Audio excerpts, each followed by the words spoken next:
ya lo habíamos visto en la clase anterior, el comportamiento del volumen sistólico puede ser, estaban en estos gráficos, ¿verdad? Puede ser que se estabilice, dijimos que alrededor del 50% del consumo máximo de oxígeno se estabiliza a pesar de que aumenta la intensidad por ejercicio. A diferencia de la frecuencia cardíaca, que es bastante proporcional, directamente proporcional a la intensidad. O el gasto, el volumen sistólico puede ir aumentando, se estabiliza y luego puede disminuir un poquito. Ese es otro comportamiento que se puede dar y que ocurre principalmente en personas sedentarias. ¿Ya esta producción? Sí, vean aquí. Esta es la intensidad, esta es la velocidad de una banda sin pico. Entonces, conforme vamos aumentando la velocidad, digamos que la persona comenzó caminando a 5 kilómetros por hora y luego ya comienza a flotar cada vez más rápido, llega a un punto que es aproximadamente el 50%, que es un máximo de oxígeno, luego se estabiliza, pero si la velocidad sigue aumentando, o sea, si la intensidad sigue aumentando, tiende a bajar un poco con respecto a donde había estabilizado. ¿Okay? Pero siempre alto, ¿verdad? Vean que en reposos tenemos 70 mililitros por cada latido. Y aquí, aunque bajó, está en 130 o casi 140 mililitros por latido, casi el doble del reposo. ¿Okay?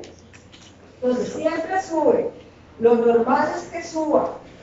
Si no sube, tenemos un problema en el corazón, si no está generando suficiente fuerza para bombear, o que no está llegando suficiente sangre, etc. Todos los determinantes del volumen sistólico, que es lo que vamos a ver ahora. Hay otro comportamiento que no está graficado aquí, que es que siga subiendo, pero eso se da sobre todo en los atletas, en las personas entrenadas, por las adaptaciones que tienen, que también ahora las vamos a ver. Entonces, pongámosle bastante atención a eso, porque estos son los factores determinantes del volumen sistólico. De nuevo, recuerden que el volumen sistólico es uno de los componentes principales del gasto cardíaco. El gasto cardíaco es igual al volumen sistólico por frecuencia cardíaca. Entonces, y el gasto cardíaco es el que nos manda sangre para todos los tejidos, ¿no? Para el cerebro, para todos los órganos. Entonces, muy importante el comportamiento del volumen sistólico en ejercicio, siempre sube. ¿Qué dos variables habíamos dicho que afectan directamente el volumen sistólico?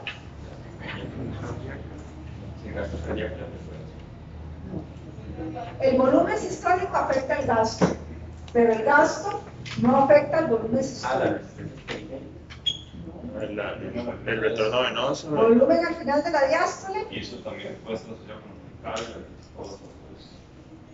Y la fuerza de Pero directamente sería el volumen al final de la diástole y el volumen al final de la sístole. Esos son los dos factores que vimos en la clase anterior, los que influyen directamente. Entonces, siempre que uno vaya a analizar algo, primero pensar en lo que influye directamente. Algunos me dijeron otras cosas por ahí que están muy bien, por ejemplo, la focal, el retorno venoso, cosas así. Pero entonces, este retorno venoso influye sobre el volumen diastólico final. ¿Okay? Entonces, en fisiología son muy importantes las flechas. Esto influye en esto. Esto influye en el gasto cardíaco, que ahí no puse la fórmula porque ya la habíamos visto, ¿verdad? No al revés. ¿Ok? Bueno, entonces, al volumen diastólico final también se le llama la precarga, como les puse ahí. La precarga es el grado de estiramiento del músculo cardíaco. Entonces, por supuesto, si el músculo cardíaco, si el ventrículo le llena poco volumen, pues la pared se estira menos. Y si le llega más volumen, la pared se estira más. Entonces también se le llama precarga al volumen diastólico final. Aquí se los puse. Y ese volumen está determinado principalmente por el retorno venoso, o sea, el flujo de sangre, o el volumen de sangre por minuto que llega de las venas al corazón. Pueden ser de las venas de todo el cuerpo, al corazón derecho, o de las arterias pulmonares, perdón, de las venas pulmonares al corazón izquierdo. Cualquiera de los dos, hay un retorno venoso ahí. Y este retorno venoso está influido por principalmente esas tres variables. Bomba muscular, ¿se acuerda qué es?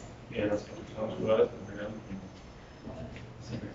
como que era Compresión, ¿verdad? Compresión de los vasos, muy bien. Hay que encontrarse ahí las palabras porque no podemos hacer así, ¿verdad? sí, es que es el Pero está muy bien. Compresión, entonces cuando se contraen los músculos esqueléticos, cualquiera que sea, puede ser que una persona tenga un edema en los brazos, o que salió sangre en el intersticio. Entonces, si nosotros hacemos compresiones de esos músculos se estripan o comprimen las venas y ayudamos a que la sangre regrese al corazón. Eso es principalmente importante en los músculos de las piernas, porque la sangre tiene que viajar desde allá, desde el dedo gordo del pie, hacia el corazón, ¿verdad? Entonces, es muy común que si hay diferentes tipos de enfermedades, que a las personas se le hinchen los pies, se le hinchan los pies o se le hinchan los tobillos, o hay personas que se le hinchan o tienen edema en toda la pierna, por alguna afección renal, hepática, cardíaca. Algunas personas mayores, por ejemplo, que van a la playa, el calor dilata los vasos, entonces se acumula sangre en las venas y en las arterias de las extremidades, y entonces a las personas cuando en el calor se aumenta el edema, ¿verdad? Que tal vez ustedes lo han observado en algunas personas, ¿verdad? Entonces esos edemas, para ir hablando de cosas prácticas, ¿cómo se trata? Bueno, primero tratar el problema que tiene la persona, si es renal, cardíaco, etc. Pero además, poner el pie para arriba, porque entonces por gravedad ayudamos al retorno venoso.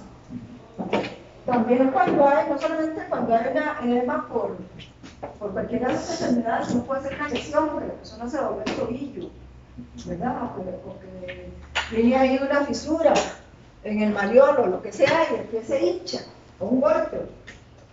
Entonces, lo primero es elevación, y lo segundo es contracción, que puede ser, digamos, hacer aquí así, entonces contraemos todos los músculos, hacer círculos.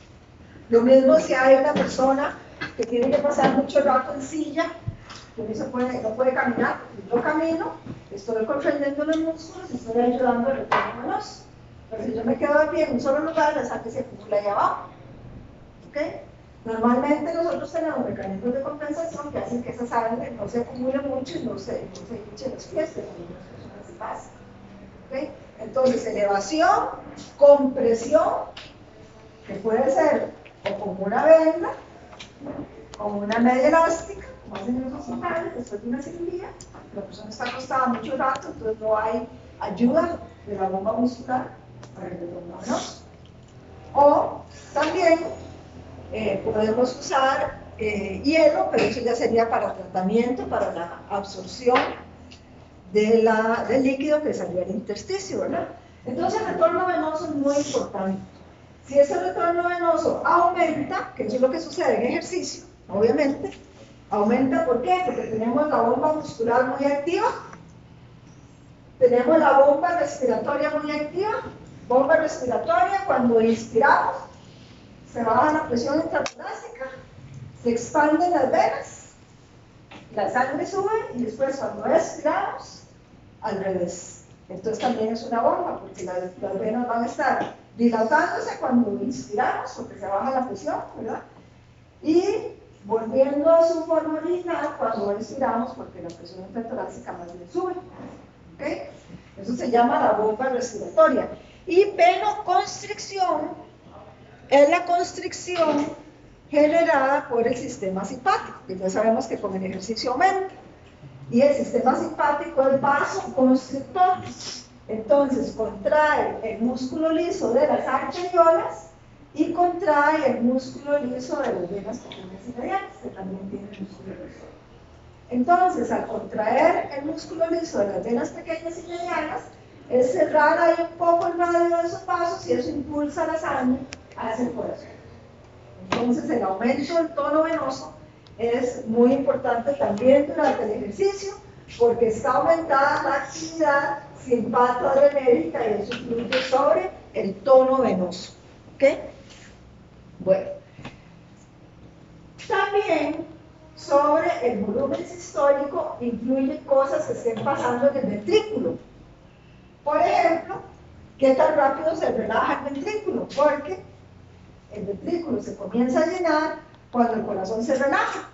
Entonces los atletas relajan muy rápido después de la contracción, entonces el llenado es más y dura más, ¿verdad? Porque relaja más rápido.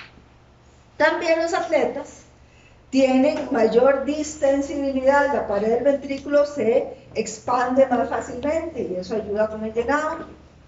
Y además, algunos atletas tienen hipertrofia cardíaca, que eso todos ustedes lo van a ver en las adaptaciones al entrenamiento, pero se los estoy mencionando ahorita porque todo eso influye a que los atletas tengan un mejor volumen sistólico. Y el comportamiento del volumen sistólico de los atletas, hablamos ahora un gráfico, es diferente. Entonces, la hipertrofia lo que hace en algunos atletas es aumentar el tamaño de la cavidad ventricular. ¿Ok? Entonces le cabe más sangre. Bueno, entonces todo eso tiene que ver con esta parte de aquí, que son más que todo adaptaciones al entrenamiento. Bueno, y de este lado tenemos el otro componente, que ya dijimos que influye directamente, que es el volumen al final de la sístole, o final sistólico, ¿verdad? Que ese depende básicamente de la fuerza con que el corazón se contrae.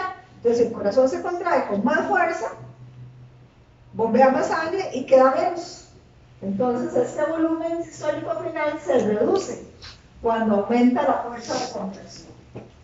Esa fuerza de contracción aumenta ¿por qué? ¿Por qué razón? Porque no, es que no me acuerdo muy bien. Ese es un mecanismo que se llama el mecanismo de Frankenstein. Cuando aumenta la precarga y la pared ventricular se estira, luego se va a contraer con mayor fuerza. Mecanismo de...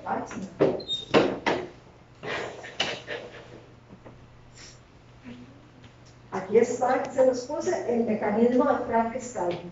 Y la otra gran razón, que ya lo estudiamos, ¿por qué aumenta la fuerza? ¿Por qué aumenta la contractilidad del miocardio? Sí, pero el sistema simpático. Claro, por el aumento de la actividad del sistema simpático. ¿Ok? Entonces, el sistema simpático aumenta la frecuencia cardíaca, aumenta la contractilidad del miocardio y es vasoconstrictor. ¿Ok? Muy bien, entonces por eso les puse esta flechita de la actividad simpatoadrenérgica, aquí señalando la contractilidad del miocardio. ¿De acuerdo? Bueno, entonces vamos a ver, perdón, me faltó una cosita aquí arriba, la poscarga. ¿Quién se acuerda qué es la poscarga? Poscarga, la fuerza que va a vencer el ventrículo para poder bombear la sangre. ¿Cuál es esa fuerza? Tenemos resistencias, sin trabajo. ¿Qué fuerza hay que vencer? La fuerza que está impidiendo que se abra la válvula aórtica. Porque cuando se abre la válvula aórtica es cuando ocurre la eyección. Entonces ahí tenemos una fuerza que mantiene la válvula aórtica cerrada. ¿Cuál es? ¿Qué mantiene las válvulas cerradas? ¿Qué mantiene? Si yo estoy tratando de abrir esta puerta, la presión diastólica, que es la presión que hay en las arterias cuando el corazón está relajado. Entonces la presión diastólica está de aquel lado y yo estoy tratando de abrir esta puerta, que tengo que vencer esa presión diastólica que haya para que la válvula aórtica se abra. ¿Cómo venzo esa presión? Contrayendo el ventrículo y aumentando la presión ventricular, hasta que llega un punto que la presión ventricular es mayor que la arterial y se abre la válvula. Entonces, la poscarga es la presión diastólica principalmente. Y sí, la presión diastólica depende de las resistencias, pero la variable es la presión diastólica. ¿Ok? Algunos dicen que es la PAM, o sea, la presión promedio, porque también se ve afectada, obviamente, porque si la diastólica cambia, el promedio cambia. Pero así, hablando muy específicamente, es la presión diastólica la que está generando la poscarga. ¿Ok? Bueno, entonces, si la poscarga aumenta, ¿qué creen que le pasa al volumen sistólico? Disminuye, muy bien. Si yo tengo la presión diastólica en lugar de 80, la tengo en 120, entonces, ¿qué pasa? Ese ventrículo tiene que contraerse con más fuerza, porque ya no tiene que vencer 80 milímetros de mercurio, sino que tiene que vencer 120. Entonces, ese corazón va, aunque se está contrayendo con más fuerza, y está aumentando más la presión ventricular, el volumen sistólico va a disminuir. ¿Okay? Y al revés, si la presión diastólica más bien está bajita, el volumen sistólico aumenta. Entonces, si la poscarga está alta, el volumen sistólico se reduce. Si la poscarga está baja, el volumen sistólico aumenta. ¿Ok? Esto tenemos que estudiarlo muy bien para entender, porque luego de aquí vamos a sacar conclusiones de qué le pasa a la presión, que es una variable muy importante, porque el ejercicio la puede cambiar mucho, ¿ya? Entonces, uno de los determinantes de la presión es el gasto cardíaco. Y el gasto cardíaco depende de todos esos factores. ¿Ok? ¿Una pregunta? Cuando se habla de volumen sistólico, era volumen sistólico final dividido entre volumen sistólico final. Menos era. Menos. Lo que llena menos lo que queda es lo que se bombió. ¿Ok? Así como de sencillo, entenderlo sencillo. No es que yo les voy a preguntar una fórmula de cómo se calcula, sino que es entender el concepto de qué es volumen y qué lo está afectando, qué es volumen sistólico o volumen latido también se llama. Bueno, entonces, aquí está lo que está pasando con el ejercicio. Este de aquí arriba es el volumen al final de la diástole. Por aquí les puse concentrados por eso. Entonces este es el volumen al final de la diástole. Esto es la intensidad. Reposo, leve, intermedio y máximo, o pico. ¿Ok? Entonces, observemos que lo tradicional que aparece en los libros es que el volumen sistólico, conforme aumenta la intensidad del ejercicio, se estabiliza. Bueno, veamos el comportamiento del volumen al final de la diástole. Se estabiliza. ¿Ok? Podría ser que baje un poquito, ¿verdad? Que dijimos que eso ocurre, más que todo en las personas no entrenadas, que baje un poquito, pero se estabiliza. Ya no sigue aumentando, aunque está aumentando la intensidad. Y habíamos dicho que una posible razón de eso es que al aumentar la frecuencia cardíaca, el tiempo que tiene el corazón de diástole se reduce. ¿Por qué? Porque al aumentar la frecuencia cardíaca, el corazón está haciendo así, contracción, relajación muy rápido, y entonces no da tiempo que se llene mucho. ¿Ok? Y como se llena el diástole, cuando el corazón está relajado y la diástole se va a cortar, entonces decimos, a esa variable se le llama el tiempo de llenado. El tiempo de llenado se reduce, porque la diástole se reduce. Entonces, no es que esto va a disminuir mucho, no, ya que está alto. Está alto, pero ya no sigue subiendo, inclusive en ejercicio máximo, como ustedes pueden ver aquí. Cuando el ejercicio es muy intenso, se podría bajar un poquito, ¿verdad? Eso es lo normal.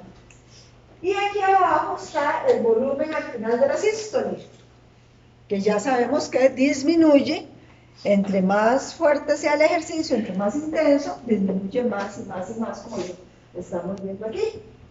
Hay algunas personas que no les sigue disminuyendo, porque tal vez no tienen la capacidad contráctil, el músculo cardíaco, para contraerse más fuertemente, que es la variable principal que determina esto, el volumen al final de la sístole La variable principal determinante es la fuerza de contracción del corazón. Si ya la persona no puede contraer ese corazón más fuertemente, esto no sigue disminuyendo. ¿Ok? Bueno, entonces esas dos variables las tenemos que tener presentes. Y aquí está la otra variable, el retorno venoso activado por la bomba muscular, que estripa las venas, abre las válvulas y empuja o impulsa la sangre hacia el corazón. Eso ocurre en todos los músculos esqueléticos. Pero a nosotros nos interesa bastante los de las piernas porque la sangre tiene que viajar en contra de las fuerzas gravitacionales. ¿Ok? Bueno. Y ese es el músculo liso que rodea las venas, algunas venas, las pequeñas y las medianas. Entonces, el sistema simpático va a producir venoconstricción e igualmente, si esa venoconstricción ocurre en las venas pequeñas y medianas, aquí se eleva la presión venosa, ¿verdad? Y entonces eso abre las válvulas, impulsa la sangre hacia el corazón. O sea, estos dos factores mejoran el retorno venoso. Y el otro factor que no está dibujado ahí pues es la bomba respiratoria, ¿verdad? Y ya sabemos que al aumentar nosotros la ventilación, entonces estamos activando la bomba respiratoria más. ¿Sí? Y eso no tiene nada que ver, es una varice. Pero el libro la puso ahí, entonces yo la puse también porque es interesante que las varices es una situación que se da generalmente por debilitamiento de la pared de las venas o por alteración de las válvulas venosas.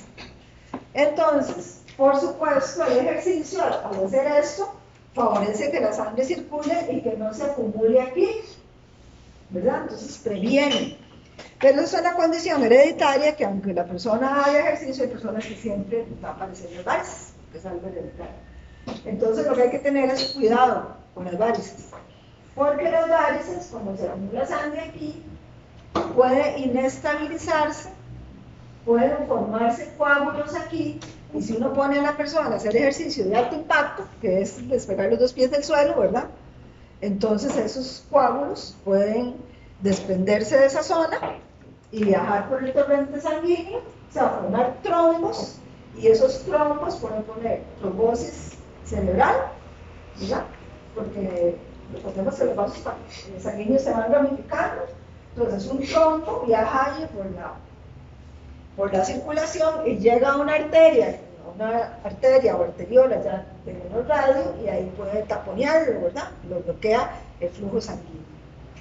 O puede ir a los pulmones, una trombosis pulmonar, o puede ir al corazón, a las arterias coronarias y producir un infarto del miocardio por un bloqueo, por un trombo.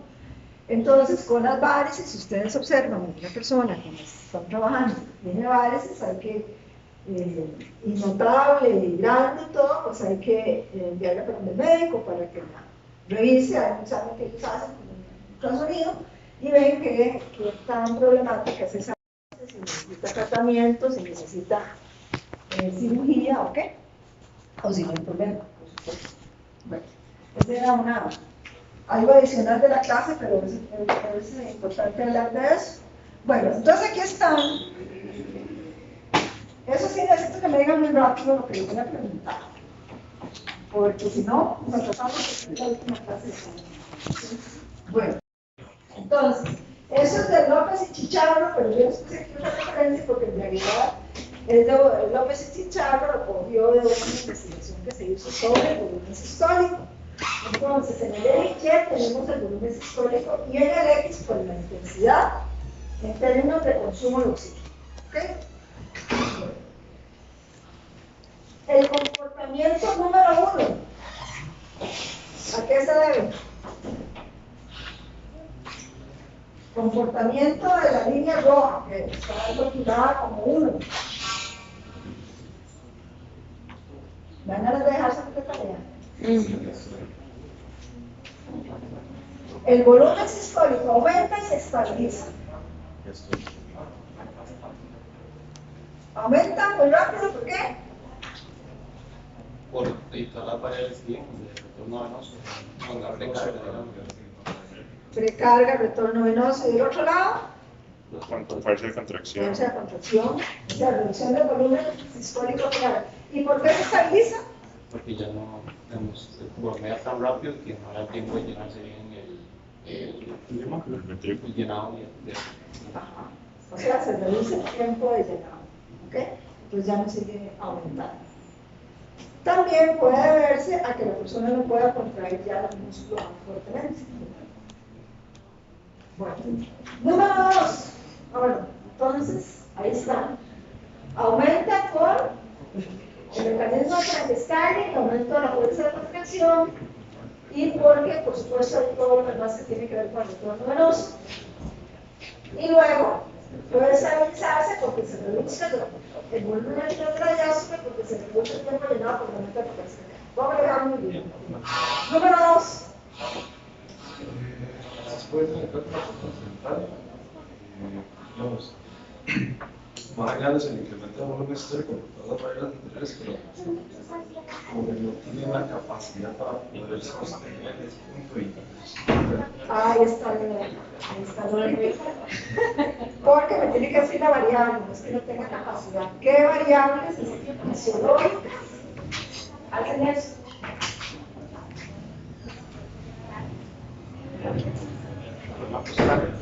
¿Ah? Hay una postal para el sistema para. Bueno, podría ser que aumentó la postal. Podría ser, pero lo más común sería o no está desarrollando mucha fuerza por alguna razón. Por ejemplo, ya llegó a su tope porque es una persona sedentaria, o Podría está ser. muy disminuido el volumen final diastólico. Entonces, no aumentó mucho la frecuencia cardíaca o no aumentó el retorno venoso, es otra posibilidad. Profe, Por alguna razón no aumentó el retorno venoso. y eso no puede pasar también porque la frecuencia cardíaca está muy alta. Sí, claro. Aquí está, aumento de frecuencia cardíaca, reduce el tiempo llenado. O no aumentó el retorno venoso. Cualquiera de los dos que baje eso, hace eso. O, lo que dijo el compañero, no disminuye el volumen final sistólico porque no aumenta la fuerza de contracción. ¿Está claro? Y ahora tenemos el 3 y el 4.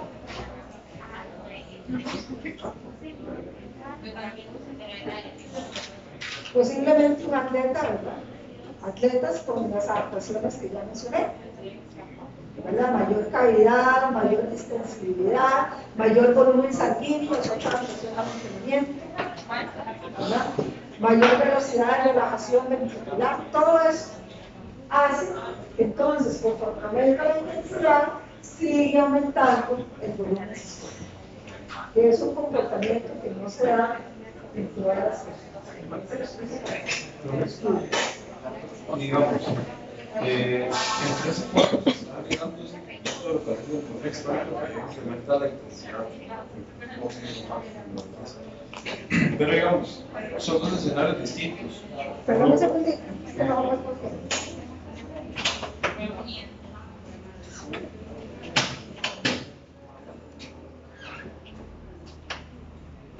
Son dos escenarios distintos. En uno, sube, se mantiene una pequeña meseta y luego vuelve a subir, y en el otro es un incremento que va. Sí, cualquiera de los dos, no vamos a especificar en eso.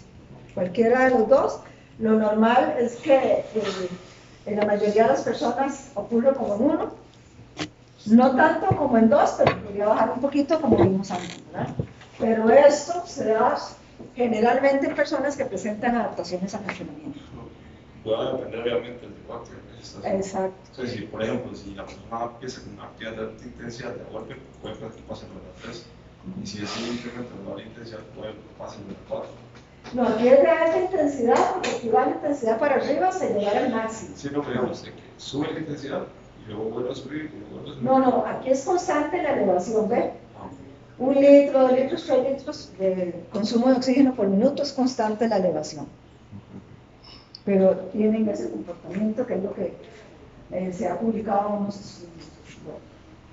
Ok, gasto cardíaco entonces aumenta conforme aumenta la intensidad del ejercicio porque ya sabemos el comportamiento de esas dos variables, ¿verdad?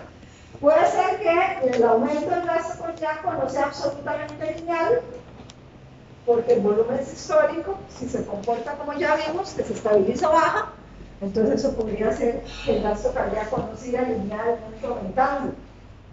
Aunque si la persona aumenta mucho su frecuencia cardíaca, como es uno de los componentes, pues esto va a influir sobre el gasto cardíaco, ¿verdad? Entonces, el gasto cardíaco va elevándose en forma proporcional a la intensidad del ejercicio. Eso es lo normal. Si no se eleva, tenemos problemas. Como el gasto cardíaco no lo podemos medir, o sea, se puede medir, pero se necesita un laboratorio con aparatos especiales, un laboratorio de hemodinámica o un analizador de gases, etc. Entonces no lo podemos medir nosotros en el campo, eso tiene que ser en el laboratorio. Entonces, recurrimos a la medición de la presión arterial, porque el gasto cardíaco es un determinante de la presión arterial, eso sí lo podemos medir. Por eso, le vamos a dedicar un ratillo a la presión, porque, más adelante, porque es una variable que podemos medir y es una variable vital, o sea, es esencial para la vida. Eso está en el proyecto laboratorio, ¿verdad? Hace un tiempillo lo elaboramos cuando se actualizó el manual de laboratorio. Y entonces ahí está resumido bastantes de las cosas que ya hemos visto. Vamos a ver. Aquí está el Centro de Control Cardiovascular del Bajo, el número aquí, que recibe entonces información de los servorreceptores, ¿verdad? Ya los estudiamos cuando hablamos de frecuencia cardíaca. También recibe estímulos de áreas superiores del cerebro, que eso le llamamos el comando. Y también otros, por ejemplo, los vasoreceptores y los quimioreceptores. Entonces ya lo habíamos visto, ¿verdad? Todo esto lo que hace es, en ejercicio, más significa aumento, ¿verdad? Menos disminución inicial. Aumento del tono simpático, disminución del tono parasimpático o vagal, ¿verdad? Ya eso lo estudiamos también.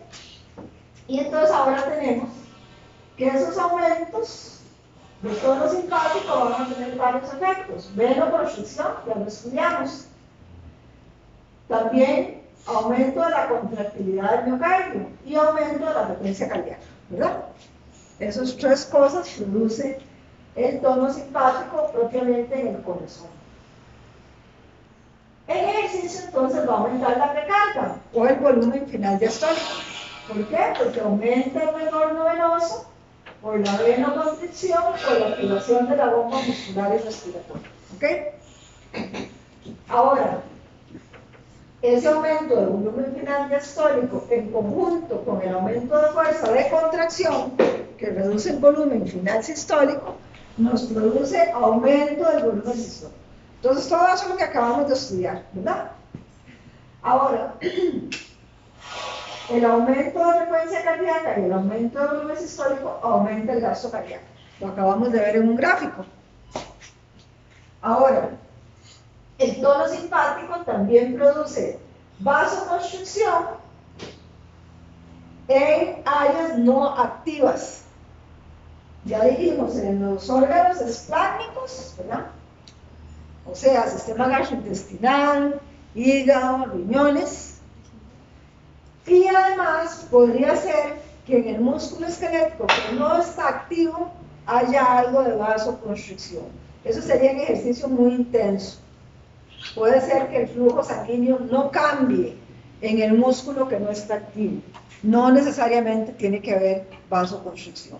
Pero en ejercicio muy fuerte, donde la actividad simpática está altísima, ahí sí podría haber vasoconstricción en los músculos esqueléticos que no estoy usando. ¿Okay? Por eso está puesto aquí, ¿ven? Músculo no activo, leche squat. Y eso, o sea, solo ¿por qué? ¿Por qué pasa eso cuando es demasiado alto el índice, digamos? ¿Beneficia en algo que se activen músculos que no estuvieran activados en el ejercicio? ¿Qué creen, chicos? ¿Qué está pasando en los músculos activos? Es que es para direccionar la sangre, ¿no? Exacto. Para O que sea, no llegue a los dos. redistribución del gasto cardíaco. Saluda. El volumen de sangre que golpea el corazón se va a dirigir sobre todo al músculo esquelético activo.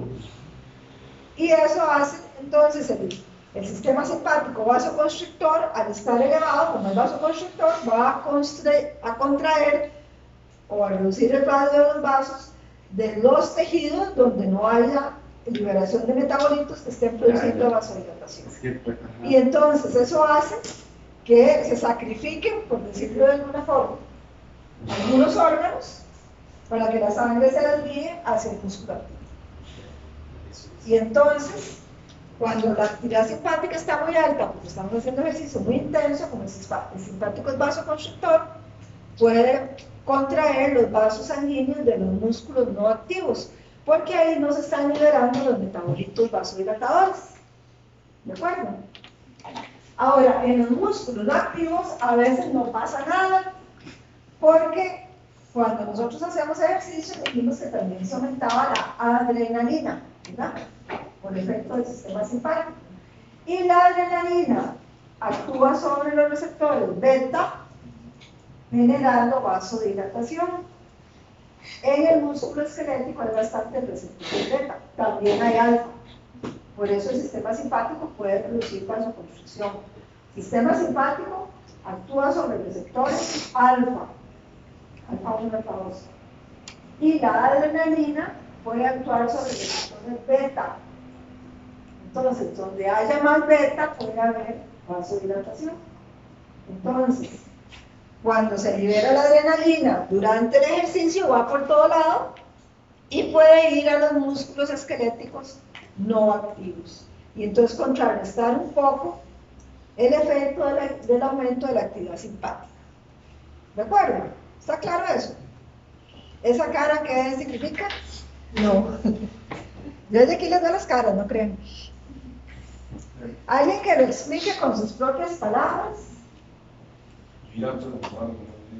Pero un segundito, para no pasar de capítulos sin que se quede bien claro eso. De que porque cuando hay ejercicio, digamos, en las partes donde hay ejercicio va a haber condición y en los órganos para que nos estamos utilizando también va a haber condición, entonces me imagino que se van a aumentar esas partes y también se va a llegar menos cómo se tienen esos órganos que nos estamos utilizando, aunque a veces puede haber irrigación en esos órganos que nos estamos usando. Sí, pero no es porque no se estén usando, es porque el simpático es vasoconstrictor. Entonces va a producir vasoconstricción donde no haya liberación de metabolitos vasodilatadores. Hay que decir que los procesos, la motilidad se detiene un poco, entonces me imagino. La motilidad va a bajar.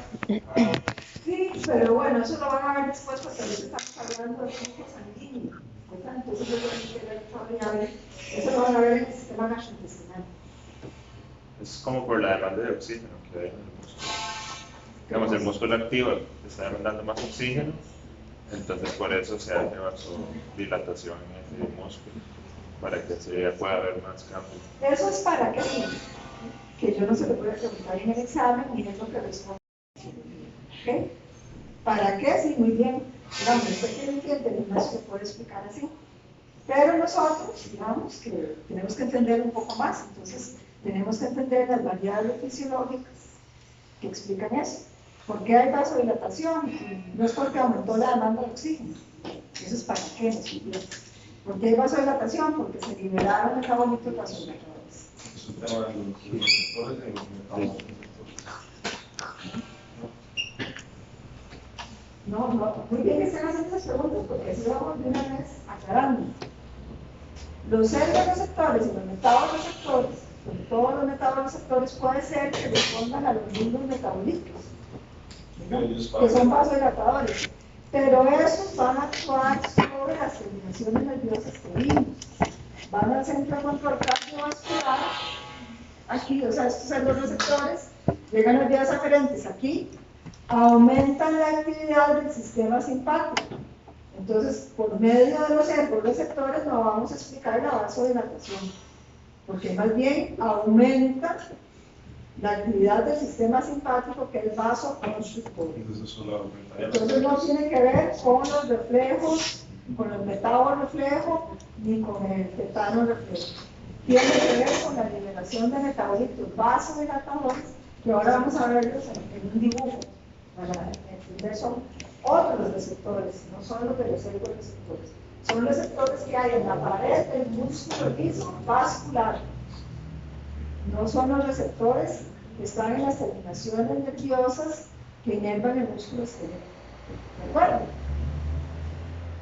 Ahora sí, digamos, en este tipo de situaciones, si se está generando metabolitos que van a generar vasodilatación en la pared de los vasos sanguíneos que se encuentran en el músculo que tiene el metabolismo incrementado en estas secciones, o sea, lo que hay es donde tengo el hueco de que no me salga información es dónde salen esos metabolitos. Bueno, es que no hemos llegado ahí, porque se están adelantando. Entonces yo decía que termináramos con la duda suya, ¿cuál era entonces? No, no tenía, pero ahora sí, digamos, los músculos picantes, o sea, la vasodilatación por la liberación de lípidos.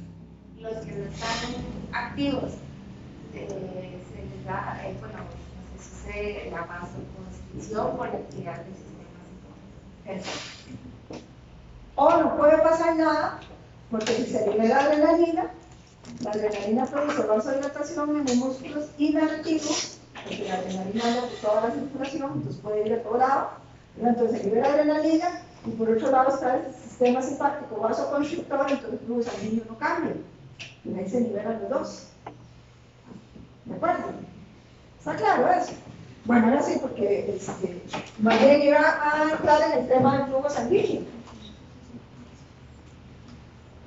Ok, pero antes de eso, para terminar entonces esta parte, ahorita vamos a ver esto, que es el flujo sanguíneo. Pero además, vean que el gasto cardíaco influye sobre la presión arterial, lo que dijimos antes, ¿verdad? Y la resistencia periférica total influye sobre la presión arterial. En la segunda parte de la clase vamos a tener todo un tema de presión arterial porque es muy importante, cambia mucho con el tiempo. Pero entonces, ¿por qué cambia? Porque depende de estos dos factores. ¿Ok? Bueno, entonces comencemos con el flujo sanguíneo, que es el tema que seguía, pero ya lo estábamos discutiendo antes. Esto es un gráfico de pastel del libro de MacArthur de Fisiología del Ejercicio. Esto es el reposo, aquí están los 5 litros por minuto que bombea el corazón en reposo, o sea, el gasto cardíaco, ¿verdad? Esos 5 litros se distribuyen así. Un 27%, 1.350 va para el hígado. Y otro, más de 1 litro, va para los riñones. En reposo son los órganos que más reciben sangre. O sea, que más reciben la sangre bombeada por el corazón. Son de los que más reciben. En conjunto con el músculo, pero es que el músculo es enorme, ¿verdad? Es un tejido que abarca una gran parte del peso corporal. Entonces, para el tamaño del músculo no es tantísimo. Mientras que en el hígado, en los riñones sí está muy alto el flujo sanguíneo a esos órganos, que son muy activos, ¿verdad? El hígado es como una fábrica. Y los riñones nos ayudan entonces a eliminar una serie de sustancias en la orina. ¿Ok? Bueno, otros tejidos. El cerebro recibe como un 14% de estos 5 litros. El corazón, que es pequeñito, recibe como un 4% de esos 5 litros. Y después la piel, que también es muy extensa, pero recibe poquito porque no tiene un metabolismo elevado la piel. ¿Ok? Entonces recibe poca sangre, apenas 300 mililitros por minuto. ¿Ok? Vean lo que pasa en ejercicio. ¿Qué ven? Que aumenta el volumen sanguíneo. Volumen por minuto, o sea, flujo. El flujo sanguíneo incrementa más en el músculo. 84% cuando el gasto cardíaco sube a 25 litros por minuto. O sea, eso le llamamos redistribución del gasto cardíaco. Entonces, el 84% va para los músculos activos en ejercicio muy intenso. Y entonces va a llegar un porcentaje menor a los otros órganos. ¿Por qué no bajan algunos órganos? Aunque el porcentaje sea menor, porque el gasto cardíaco está muy alto. Entonces no es lo mismo sacarle 4% a 5 litros que sacarle 4% a 25 litros. ¿Me explico?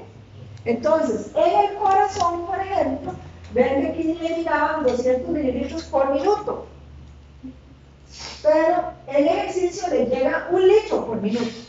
El corazón es metabólicamente activo, también libera metabolitos vasodilatadores, que produce vasodilatación en el músculo cardíaco, por dicha, ¿verdad?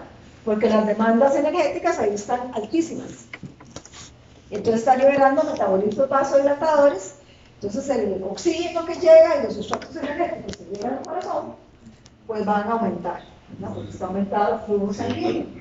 Luego la piel es una de las que sufre, pero la piel va a depender del reflejo termorregulador. Entonces, cuando se nos aumenta la temperatura, ya no tenemos tanto problema con la piel. Ahora lo vamos a ver. El cerebro tampoco se reduce el flujo sanguíneo. En el cerebro tenemos que, además de que está aumentado el gasto cardíaco, va a llegar más sangre al cerebro.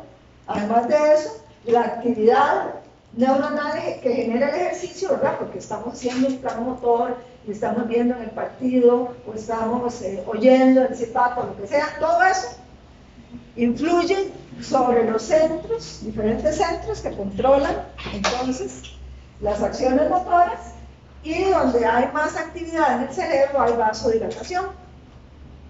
Entonces, por ejemplo, en la corteza motora, premotora, los ganglios, todo lo que ustedes saben que influyen en el plan motor, pues toda esa área va a estar en vasodilatación. Todas las áreas donde están muy activas con el ejercicio que estamos haciendo. Entonces el cerebro tampoco se reduce el flujo sanguíneo. Pero los que más sufren son el hígado, que recibió 27, ahora un 2%. Recibía más de 1 litro y ahora medio litro. ¿Ok? Y los riñones, ni qué se diga, bueno, aquí está el hígado, pero en realidad es todo el sistema gastrointestinal. Y los riñones, igualmente, 22%, ahora un 1%. Entonces, esos son los tejidos que más sufren. Y ustedes van a estudiarlo a profundidad cuando vean el tema del gastrointestinal y cuando vean el tema del renal. Porque el flujo sanguíneo se reduce tanto que puede haber hasta isquemia en esos órganos. ¿Okay? Bueno, veamos el flujo sanguíneo de esta otra manera. No, bueno, después del recreo lo vemos de esta otra. 151.